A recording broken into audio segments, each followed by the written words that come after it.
대강절은 예수님께서 이 땅에 오신 것을 기억하고 기념하면서 예수님께서 우리 위해서 구속을 이루신 사건을 생각하면서 묵상하고 은혜를 나누고 교제하는 그러한 기간이라고도 볼 수 있습니다. 이때 이 기간 중에 특별히 우리 예수님에 관한 메시지를 보면서 같이 또한 은혜를 나눴으면 좋겠습니다. 성경을 연구하다 보면 신학으로 이것이 발전이 되는데 신학에서 이야기하는 타이폴로지라고 하는 것입니다. 모형론이라는 것이 있죠. 이 모형론은 무슨 의미냐면 신약에서 오신 예수 그리스도의 모형이 구약에 이미 표출되어 있었다는 것이죠. 예수님처럼 예수님과 같은 모습을 가지고 즉 다시 상징적으로 예수님을 상징하는 인물의 삶이 있다는 것입니다. 그 중에 우리가 알고 있는 바 대표적인 것이 요셉의 삶이죠. 은삼십에 팔려서 총리가 되어서 자기 가족을 구원하는 역사를 이루는 특별한 삶의 모습이고 지혜의 왕이며 평강의 왕인 솔로몬은 대표적으로 평화와 사랑의 왕이신 바로 예수 그리스도를 표방을 합니다. 아주 대표적인 부분이죠. 여러 부분에서도 그런 부분인데 또 하나는 이 아브라함과 이삭과의 관계 속에서 이삭은 결국 희생양으로서 대속죄물로서의 예수 그리스도를 상징하는 인물로 보여집니다. 그 이삭과 아브라함과의 관계, 특별히 그 예수님처럼 제물이 될 뻔한 이런 사건이 본문에 있고, 그런데 거기서 이삭이 제물이 될 뻔한 사건을 우리가 생각해 보면서 아브라함의 의와 그 이삭을 드릴 수밖에 없는 관계 속에서 하나님의 명령, 그 하나님의 의미를 생각하면서 같이 은혜를 나누고자 합니다. 우리가 보통 그 성경을 읽다 보면 아브라함과 이삭과 야곱의 하나님 이렇게 결국 어떻게 보면 조상을 언급을 하는데 대체적으로 보면 정말 아브라함은 놀라운 결단을 이룬 그 같은 믿음의 사람으로 보여집니다. 갈대아 우르를 출발할 때도 그렇고 롯과의 관계를 정리하는 부분도 그렇고 참으로 믿음으로 이렇게 행하는 모습을 보여줘서 믿음의 조상이라고 하기에 합당한 모습이기도 합니다. 그리고 또 야곱은 정말 삶이 그 굉장히 놀라운 변화를 가져왔기 때문에 그런 면에서 극적인 삶이며 최종적으로는 그의 이름이 민족의 이름인 이스라엘로 하나님께서 계명을 해주신 것을 볼 수가 있습니다. 그런데 이삭은 사실 특별히 한 일이 없는 것 같아요. 아버지와 같은 실수를 반복하기도 하고 그러한 이 사실을 우리가 볼 때 이삭이 왜 그 중간에 있는데 이삭까지도 이러한 이 믿음의 조상들까지의 속에서 대표적인 세 사람으로 들어가는가? 그의 가장 중요한 부분은 결국 그가 희생제물의 상징이 되었고, 그리고 하나님이 그와 함께 하심으로 이 아브라함은 그곳에서 사실상 정착하면서도 거류민이 되지 못하고 히브리자 유랑하는 사람이었는데, 이삭은 그곳에서부터 사실상 야곱의 후손들이 나오기까지 그러한 기틀을 마련한 것이라고 볼 수 있습니다. 신학적인 의미에서 굉장히 중요한 의미가 있는 인물이라고 생각해 봅니다. 오늘은 바로 그 이삭과 아브라함과 하나님과의 관계 속에서 되어진 일들을 우리가 보면서 은혜를 나누고자 하는 것입니다. 참 피곤한 인생, 어떻게 보면 이 측은한 인생 중에 하나는 눈물이 메마른 사람, 즉 감정이 메말라서 사실상 감동받지 못하는 사람이 아닌가 생각을 해봅니다. 그런 면에서 어떤 분은 그런 얘기를 해요. 상담 심리를 하시는 분이 그러한 메마른 인생은 사실 삶을 사는 것이 아니라 그저 버티는 것이라고 볼 수 있다, 이렇게 설명을 합니다. 그 감격이 사실은 어떻게 보면 이 감격하는 것, 그런데 세상 살이에서 감격하는 것을 사람들은 시로, 마음을 표현할 때 시로 표현하기도 하고 노래로 표현하기도 합니다. 그러나 하나님의 사람들은 어떻습니까? 그것을 찬송시로 표현하고 하나님의 이름을 높이는 것이 됩니다. 그런 면에서 그 하나님이 우리에게 베푸신 은혜를 생각하면서 감격하고 감사하는 내용들이 오늘 믿음의 조상들처럼 우리의 노래가 되고 그리고 우리의 삶이 되시기를 주의 이름으로 축원합니다.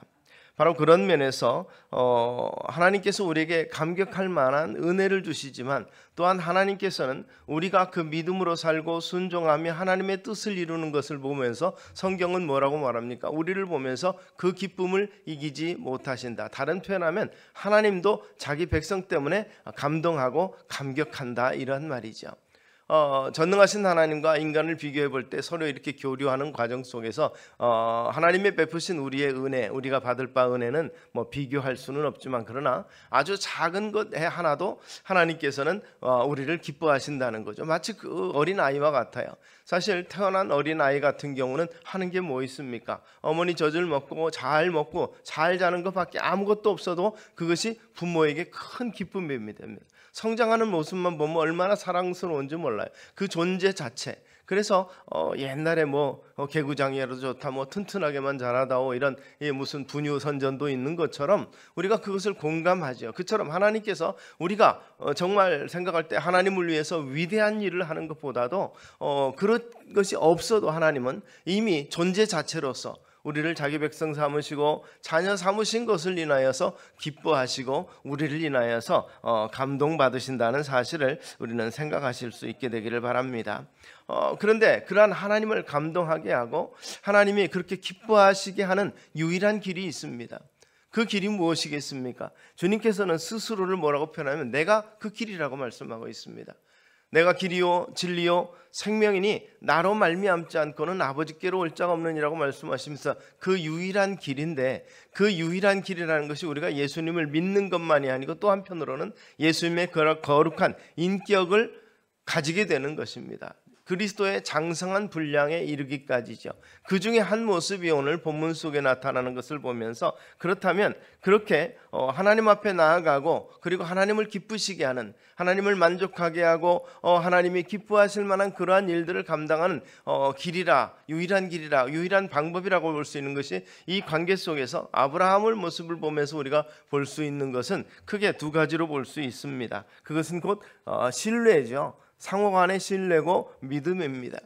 갈대아 우르를 떠날 때 그저 하나님의 말씀에 의지해서 그가 가라 하는 곳으로 가고 멈추라는 곳으로 멈췄던 그의 믿음을 생각해 보면 놀랍습니다. 그런데 그 믿음이 중간에 시험받기도 하고 연약해지기도 하고, 처음에 본토 친척 아비집을 떠나라 그러는데 롯과의 그 정 때문에 그를 데리고 감으로 말미암아서 갈등이 생기고 문제가 생깁니다. 하나님이 자녀를 준다고 했는데도 온전히 믿지 못하니까 육체적인 방법을 통해서 이스마엘을 출생하게 되는 것이죠.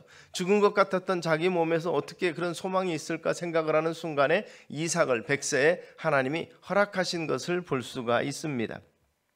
그런 면에서 아브라함의 삶은 이렇게 성경을 쭉 보면 결단의 부분도 있지만 전체적으로는 신앙이 성숙한 모습으로 갑니다.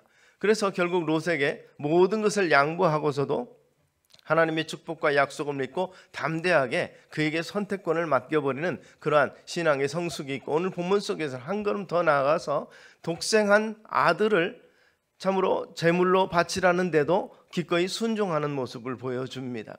이 아브라함에게 있어서 이 놀라운 일이 있습니다. 그 믿음, 모리아 산으로 올라가는 데 대한 하나님에 대한 절대적인 믿음이 있고 신뢰가 있는데, 이 본문에 보면 2일 후에라는 그 22장 1절에 그렇게 나타납니다. 2일 후라고. 그 2일이 뭔가 생각을 해보면, 성경을 읽어보면 그 이스마엘을 내보낸 사건이 있습니다. 그리고 브엘세바의 에설나무를 싣고 영생하시는 하나님께 예배를 드린 것이 있는데, 그 일을 보면 하나님 앞에 그의 믿음의 순종이 어떠한 것인가, 하나님 얼마나 신뢰하는가 보여줍니다. 하나님께서 후손을 주시겠다. 그 후손이 보면 내 씨로 말미암아 천하 만민이 복을 받으리니 이는 내가 나의 말을 준행하였음이니라, 이렇게 말씀하시는데, 씨를 주셔야지, 그 후손이 있어야지 복이 되는데 후손이 없단 말입니다. 25년을 기다리게 만드셨는데, 그러니까 어떻습니까? 인간적인 방법을 통해서 이스마엘을 취했습니다. 그래서 그에게 주어지는, 눈으로 볼 때 지금까지는 최고의 후손입니다. 자기의 태양과 같은 존재고 정말 눈에 넣어도 아프지 아니할 존재인데, 결국 이삭을 진짜 하나님께서 주신 아들이라 하고 자손이라 하고 결국 그 속에서 이스마엘을 버리라고 말씀합니다. 자식을 버리는 그런 부모의 마음을 우리가 어떻게 이해할 수 있겠습니까? 그런데 버리라는 겁니다. 그는 신령한 자식이 아니고 하나님의 약속의 자식이 아니기 때문에 스스로 독립하게 내버리라고 말하는 것입니다. 이것저것 배려를 해서 보내긴 하지만 아브라함의 마음이 어떻습니까? 아무리 하나님이 택한 자식이 이삭이 아니라 할지라도 그 마음에 굉장한 아픔이 있었을 것입니다. 그 아픔을 좀 옆에서 좀 데리고 살면 어떤가. 그런데 그 결정적인 순간이 뭡니까? 젖대는 순간에 잔치를 베풀었는데 이스마엘이 이삭을 조롱한지라. 성경은 그렇게 되어 있습니다. 그런데 그 내용을 들어가 보면, 원어를 분석해 보면 그 조롱이라는 말이 하나님의 언약에 대한 무시입니다. 네가 어떻게 후손이냐? 장자인 나를 빼고 너까짓게 후손이 되고 내까짓게 천하만 백성의 복의 근원이 되겠느냐 하는 그러한 조롱입니다. 하나님의 약속에 대한 그 파기라고 볼 수 있는 하나님의 언약에 대한 조롱이기 때문에 그런 면에서 그의 교만과 또 그로 인하여서 이삭을 순수하게 하나님께서 백성들의 씨로 삼으면서 이끌어 나갈 하나님의 언약의 계획에 적대적으로 방해가 되는 그러한 존재가 되어버린 것을 볼 수가 있습니다. 여기서 하나님께서 이스마엘을 내보내라는 것이죠. 아픔이 있지만 그러나 하나님의 언약을 이루기 위해서 장래 이스라엘을 위해서 이스마엘을 포기하게 하는 것이죠. 그래서 한 단계 더 믿음이 성숙한 모습을 보고 그 다음에는 브엘세바에서 에셀나무를 심고 영생하는 하나님께 예배를 드렸다 그랬는데, 결국 이스마엘을 내보낸 것은 육체를 버리는 거죠. 육체적인 욕심입니다. 그것을 버리는 것이 되었고 이제는 하나님을 예배합니다. 이 올해 그 장수나무라고 이렇게 별명이 붙어 있는 이 에셀나무, 그 단단하면서 참나무처럼 오래가는 그런 나무인데 그 나무 아래서 하나님 앞에 예배했다는 것입니다.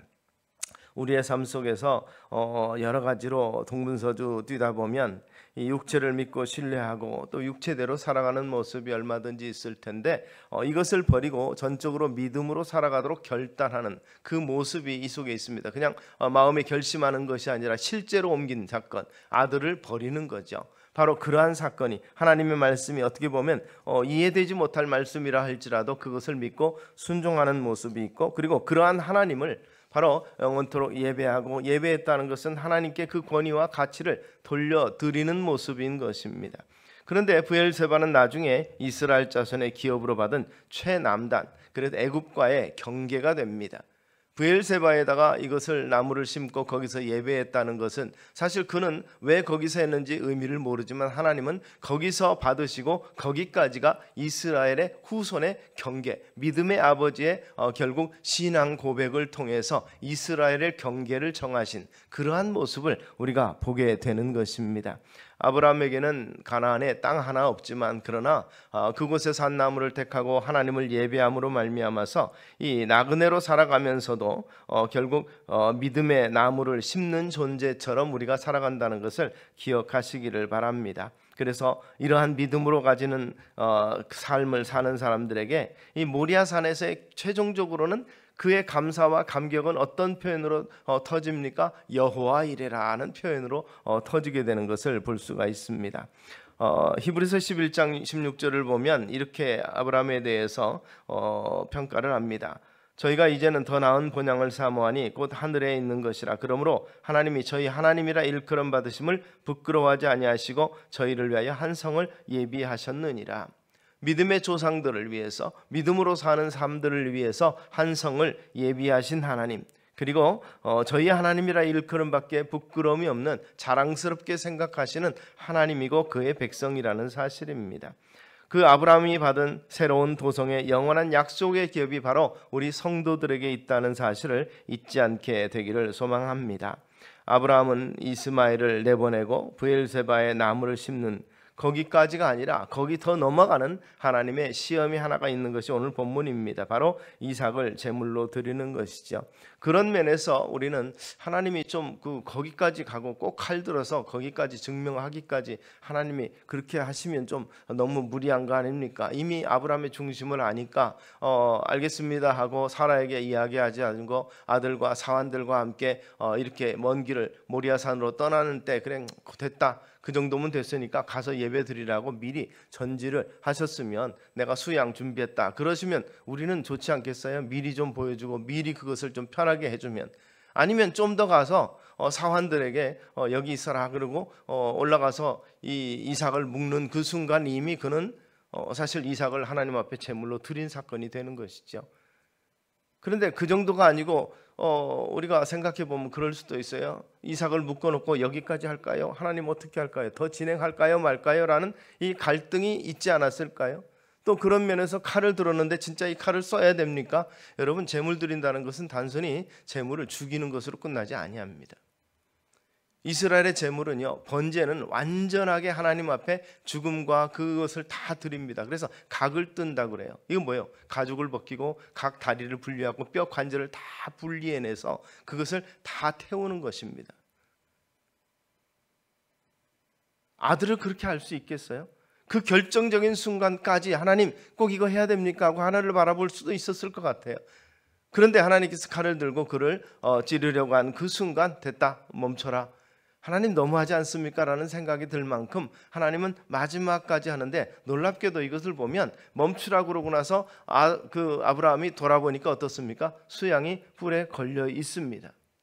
눈을 보니까 갑자기 수양이 뛰어가다가 불에 걸리는 모습을 아브라함이 목격한 것이 아니고 이미 하나님께서는 그 양을 예비해 놓으셨단 말이에요. 그래서 거기서 정말 내가 정말로 하나님을 경외하는 줄을 아노라라고 말씀합니다. 이것이 믿음이라는 것이에요. 모든 것을 다 버려두고, 그런데 그 칼을 들어서 순종하는 아브라함의 그 믿음을 누군가가 평가를 해야 될지 않겠어요. 하나님은 평가를 했는데 우리는 어떻게 그 평가를 이해할까 생각을 하는데, 성경은 뭐라고 말하냐면 히브리서 11장에서 아브라함은 시험 받을 때 믿음으로 이삭을 드렸으니 저는 약속을 받은 자로되 그 독생자를 드렸느니라. 저에게 이미 말씀하시기를 내 자손이라 칭할 자는 이삭으로 말미암으리라 하셨으니 저가 하나님이 능히 죽은 자 가운데서 다시 살리실 줄을 생각한지라 비유컨대 죽은 자 가운데서 도로 받은 것이니라. 이렇게 말하고 있습니다. 결국 최종적으로 그가 결단 내린 것은 죽었던 자기 몸에서 후손을 허락하시고 사라의 태가 닫혀진 상태에서 엘샤다이 하나님, 엘샤다이라는 그 하나님은 능력의 하나님, 전능하신 하나님으로 표현되고 그 원어 속에서는 회복과 치유라는 의미가 있습니다. 원래대로 돌려놓는다는, 그러니까 닫힌 태를 연다는 그러한 역사죠. 그러한 하나님이시기 때문에 이삭을 바치면 내가 100세 되어서 죽은 몸 같았어도 또 얻었는데 하나님이 또 주시겠거니 생각을 한 거예요. 아브라함에게 이스마엘을 버리라고 말씀하신 그 하나님은 바로 버려도 이삭을 통해서 이루시겠다는 약속이죠. 두 아들이면 더 좋지 않겠습니까? 제가 어렸을 때 주변에서 그런 얘기를 해요. 제 바로 미친 남동생이었는데 그런 얘기를 하는 거. 정말 아들 삼형제면 호랑이도 잡는다 하는 속담이 있으니까, 그리고 동생이 하나 더 있으면 좋겠어, 우리가 삼형제가 자라면 얼마나 재밌을까, 이런 생각을 해본 적이 있어요. 그런데 아들 둘이면 얼마나 든든하겠습니까? 그런데 그 중에 하나를 버리라고 하는데도 순종했습니다. 그런데 이제는 그 나머지 아들, 눈에 넣어도 아프지 않을 내 독생자 이삭을 바치라 그러는데 어떻습니까? 여기에 순종합니다. 하나님께서 데려가시면 이스마엘을 버렸어도 이삭을 통해서 역사하실 하나님이고, 이삭을 드려도 또한 하나님께서 역사하실 것을 믿는 믿음이 바로 아브라함의 믿음이었다는 것이죠. 그런 면에서 친히 준비하신 양을 인하여서 아브라함은 여호와 이레를 노래할 수 있었습니다. 이것은 믿음이고 순종이죠. 그래서 믿음으로 나가는 길이 바로 그 유일한 길, 하나님 안에서 참된 행복을 하고 하나님이 기뻐하실 만한 일들을 감당하는 그러한 길이기도 하고, 또 하나는 말씀드린 것처럼 순종하는 길입니다. 이 순종은 하나님이 하는 게 아니고 사람이 하는 거죠. 하나님의 말씀에 내가 여기 있나이다 하고 내가 하나님께 고백하고 하나님의 말씀하신 대로 행하는 것입니다. 하나님을 감동시키는 그 유일한 길 중 하나라고 볼 수 있는데, 귀한 길 중에 하나인데 순종하기 위해서 최선을 다하는 모습을 아브라함을 통해서 보게 됩니다. 그냥 단순히 좋습니다, 듣습니다가 아니라 혹시라도 있을 미연에 방해되는 일들을 제거합니다. 사라에게 이삭을 번제로 드린다 그러면 사라가 보낼 수 있었겠습니까? 뭐 보낸다 할지라도 눈물로 밤을 지새는 아픔이 있었을 것입니다. 얼마가 될지 모르지만 돌아올 때까지도 그렇고 또 다른 약속의 자녀를 줄 때까지 그런 아픔이 있지 않겠습니까? 사라에게 슬픔 주지 않기 위해서 이야기를 안 하고 또 하나님의 약속을 지키는데 방해가 되지 않게 준비를 하는 것이죠. 거짓말한 게 아니에요. 그런 면에서 이야기를 하지 아니하고 조용히 혼자 처리하고자 합니다. 그러나 여러 가지 번제물을 위한 그 제단, 나무 이런 것들을 하기 위해서 먼 길을 가기 위해서 결국 사환을 데리고 갑니다. 그리고 나서 사환을 데리고 올라갈 때 어떻게 합니까? 너희들 여기 있어라 하고 둘만 올라가게 되죠. 그리고 나서 그냥 하는 게 아니라 결박했다 그랬습니다. 100세도 넘은 아들이 반항하면 어떻게 하겠어요? 그걸 철저히 믿음으로 준비하는 모습이 있는데, 그런데 단순한 믿음이 아니고요. 그 미래에 대한 소망이 분명히 있는 것을 이야기를 합니다. 그 사환들에게 한 말씀을 보면 바로 그 부분을 알 수 있습니다. 또 이삭에게 한 말씀은 하나님이 친히 제물을 준비하시리라 그랬습니다. 번제할 나무는 다 있는데 제물은 어디 있습니까? 그럴 때 하나님이 친히 준비하실 것이다 그랬습니다. 그런데 그 제물이 누굽니까? 이삭이잖아요. 자기가 바쳐야 되는 그 이삭인데 종들에게는 뭐라고 말합니까? 이에 아브라함이 사환에게 이르되 너희는 나귀와 함께 여기서 기다리라. 내가 아이와 함께 거기 가서 경비하고 너희에게로 돌아오리라 하고, 아이와 함께 경배하고 다시 함께 너희에게로 돌아오리라고 말합니다. 이게 어디서 나온 고백입니까? 하나님이 다시 주실 것을 확신하기 때문에 이러한 고백을 하는 거죠. 내일의 방해 말라 수준이 아니라 우리가 예배하고 돌아올 거다, 예배하고 너희와 다시 마주할 거라는 이러한 확신 있는 믿음의 고백을 했던 것을 볼 수가 있습니다. 바로 이런 부분에까지 순종하면서 예비하고 준비하는 이러한 마음, 이것을 하나님이 기뻐하시는 것이죠. 사실 하나님 앞에 예물 드린다고 하면 우리가 예배 드리러 나옵니다. 그리고 또 헌금합니다. 예배 드리러 나오는데 예배가 이 자리에 들어와서 제가 이 시작을 하는, 선포를 하는, 예배에 부름하는 순간부터 예배가 아니에요. 사실은 예배 오기 위해서 아침에 시간을, 타이머를 예약하고 예배 오기 위해서 단장하라고 준비하는 그 중간이 뭡니까? 그 모든 과정이 예배를 준비하는 과정이죠. 예물을 준비할 때 이번에 감사함과 기쁨이 있고 11조를 해야 되니까 그걸 준비하는 과정 가운데서도 헌금함에다 넣고 들어오는 순간 헌금이 된 것이 아니라 이미 하나님 앞에 드릴 마음의 준비를 하고 그것을 준비하는 과정이 바로 드려지는 거죠. 아브라함이 이삭을 직접 제물로 드리지 않았습니다마는 그러나 그 마음에는 어떻습니까? 이미 그에게는 제물이고 이삭은 죽은 자입니다. 죽은 자를 다시 살려줄 것을 확신하는 아브라함의 믿음이고 거기까지 순종하는, 버리는 그러한 이 믿음을 우리는 볼 수 있게 되는 것입니다. 그런 면에서 재물이 많은 청년이 무엇을 하여 영생을 얻으리까? 주님께 가까이 왔을 때 내게 부족한 것 하나 있다. 그러면서 내 재물을 팔아서 가난한 자에게 주고 너는 나를 쫓으라, 이렇게 했습니다. 그가 살아가는 부분에 대해서 우리가 생각할 때 영생, 그리고 주님을 따르는 길에 대해서 물어봤을 때 그의 재물은 더 이상 그에게 그 당시는 그렇습니다. 빌레몬 같이 부자도 있고 로마의 귀족들도 있고 황제도 크리스찬이 있습니다. 그런데도 불구하고 그의 그 상황 속에서 나타날 때는 그에게는 너는 나를 좇으라고 말씀합니다. 나를 따를 때는 재물의 유익도 있겠지만 그러나 다 팔아서 너는 무일푼이 되라, 이런 뜻은 아닙니다. 왜냐하면 유산이라는 것도 있고 후손에 대한 준비도 있고 가문에 대한 준비도 있을 텐데, 그러나 우선적인 것은 주변에 가난한, 도움이 필요한 사람들에게 도움을 주는 하나님의 사랑의 마음이 너를 통해서 표현되고 나타나고 너에게 재물 준 목적이 무엇인지를 바로 깨달으라는 그러한 의미죠. 그런데 재물이 많은 거로 근심하며 그는 돌아갔습니다. 그러면서 주님께서 뭐라고 말씀합니까? 부자가 천국에 들어가는 것은 약대가 바늘귀로 들어가는 보다 어렵다 말씀합니다. 그의 부족한 것이 재물이 많아서 그게 아니었습니다. 그에게는 재물이지만 또한 그것은 재물을 아끼는 마음이고 그것을 놓지 못하는 마음인데, 우리에게는 어떻습니까? 우리에게 또는 명예라든지 즐거움이라든지 또 다른 것으로서 우리가 놓지 못하는 것은 있지 않는가? 이 독생자를 어떻게 놓을 수 있습니까? 라고 항변할 수도 있는 그러한 부분까지라도 주님을 위해서 포기하는 이 같은 삶의 모습이 결국 우리에게 믿음의 조상으로서의 아브라함의 위치를 보게 하고, 하나님은 친히 증거하셔서 그 믿음을 의로 여기셨다고 성경은 선포하고 있습니다. 순종은 죽기까지요, 순종은 모든 것을 버리기까지 합니다. 내가 죽으면 죽으리다 하는 에스더의 고백이 사실은 먼 고백이 아니라 오늘 우리의 고백이 될 때 하나님께서 기뻐하시고 감격하시고 감동하시며 거기에 따르는 하나님이 또 다른 예비하신 은혜를, 모리아산의 은혜를 우리에게도 주실 줄로 믿으시기를 주의 이름으로 축원합니다. 기도하겠습니다.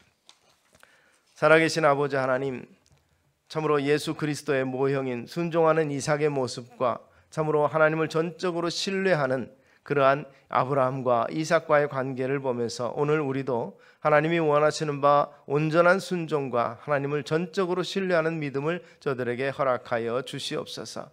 그 하나님과의 관계 속에서 오늘 우리에게 주께서 친히 주가 되셔서 참으로 주가 받으실 만한 것을 받게 하시고 우리로 하여금 예수 그리스도를 닮는 데까지 순종의 이삭의 모습같이 아브라함의 믿음을 신뢰하는 그러한 모습까지 순종하고 충성하는 데까지 이르도록 이끌어 주시옵소서. 예수님 이름으로 기도드리옵나이다. 아멘.